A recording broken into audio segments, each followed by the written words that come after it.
আদায় করতে না পারলে জীবন ভরে ক্রমান্বয়ে অর্থাৎ অল্প অল্প করে আদায় করে দিবে, কারণ মহারণা আদায় করা ফরজ।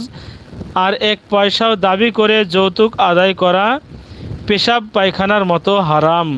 অসংখ্য হাদিস শরীফ, বুখারী মুসলিমের দলিল।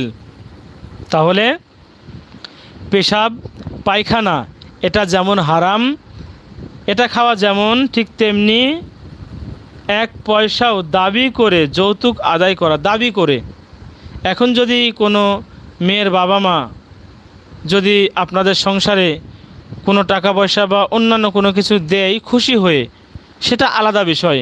কিন্তু যদি কেউ দাবি করে এক পয়সাও নেয়, পেশাব পায়খানা খাওয়া যেমন হারাম, ঠিক তেমনি দাবি করে এক পয়সা যৌতুক নেওয়াও হারাম। অর্থাৎ কোনো দাবি করা যাবে না, কোনোভাবে প্রকাশ করাও যাবে না, ইশারা ইঙ্গিতেও বলা যাবে না। তবে যদি খুশি হয়ে দেয় সেটা আলাদা বিষয়, কিন্তু কোনো অবস্থাতেই দাবি বা ইশারা ইঙ্গিতে বা বিভিন্ন রকমভাবে কার্যে বা কথা দ্বারা বোঝানো যাবে না যে যৌতুক দিতে হবে। এটা যদি করি তাহলে, যদি এমনটি করি তাহলে পেশাব পায়খানা খাওয়া যেমন হারাম,